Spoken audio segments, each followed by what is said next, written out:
This is MoMakki, and you are watching another episode of Studio Time. Today, we're going to be talking about the console section in Luna. Let's get into it.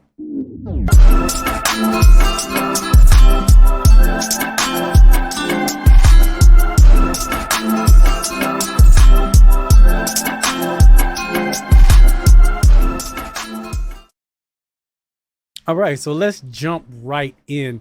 So a little while ago, Luna came out with a section on the actual GUI that's called the console section.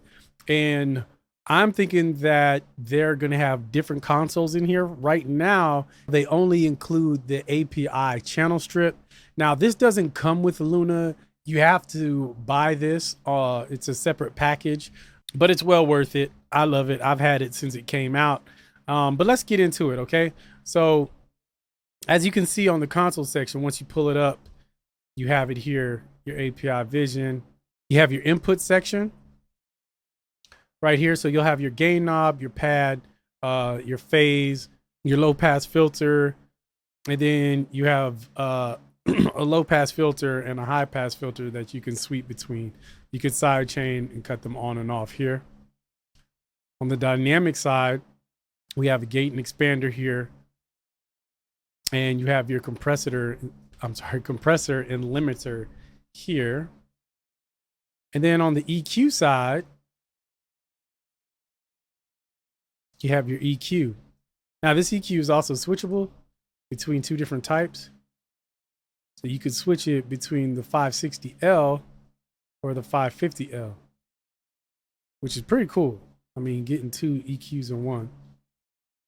Now, if you wanted to see this whole thing in the actual plugin or what the plugin looks like, all you got to do is click on this button here and it pops it up here to the left. And then it gives you the entire view, and you could power it on and off entirely here. Like if I had each one of these on, I could power the whole thing on and off here, which is really cool.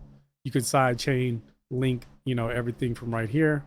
So the great thing about using this in console mode is that you can actually keep it as if you have an actual API board in Luna, like from start to finish. So say for instance, I wanted to keep my microphone preamp as an API as well.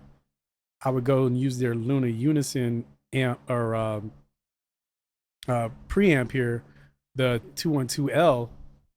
So I could have that here, I can have the channel strip here. And then even on the end of it, say for instance, on my main, I could change it to the API 2500, which is the bus compressor for the stereo output. Now the API 2500 comes with this package. So when you buy this, you're not only getting, the API vision, but you're also getting the bus compressor as well. And then the bus compressor works the same way. If I just wanted to see it on the console portion of the GUI in Luna, I can work from it right here. But if I wanted to see the full thing, all I'll do is click this button here and it pops up here on the left. So now, in essence, I pretty much have an API console right here in Luna from start to finish, which is really cool, and it'll give you a really dope sound.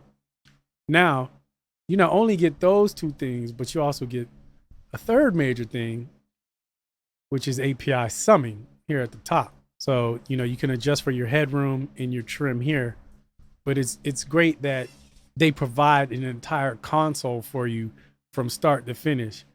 I mean, you got the preamp, you get the EQs, the compressors, the gates, your low pass, your high pass filters, side chain capability. You got your summing, and you have your bus compressor. Everything right there. And I'm not going to get into the details of what everything does. I mean, you could look that up online. I pretty much just wanted to show you guys the cool thing about Luna is that you're actually able to use it as a whole console from start to finish on their actual GUI. And another great thing about it is when you're using this GUI, you don't necessarily need the UA hardware for this, because these are actually ran off of your computer and not outboard processing. So it's all inclusive, especially with computers nowadays. You don't really need the outboard processing to handle these larger plugins, because these guys are power horses. Don't get me wrong, they take up a lot. But with these, these new M1 and M2 Max that are coming out, it's nothing to run a whole session with a bunch of these on here, and you're not running into any issues. Another great thing that you can do is where you see this on the console, you can actually move it on your insert chain.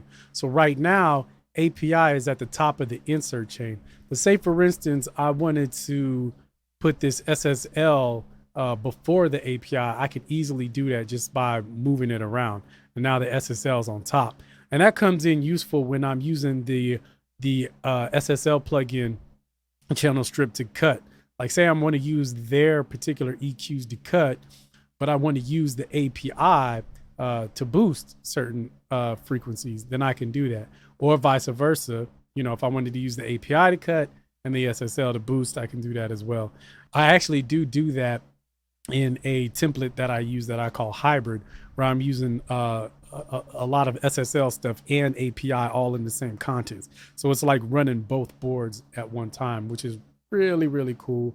You could only do that nowadays with these DAWs. You can do that if you got money like that and you're balling and you got like an API stacked on top of the SSL, but who's got money like that? Not me. Anyway, hope y'all learned something today. This is MoMakki. You watching Studio Time, and I'll catch you on the next one.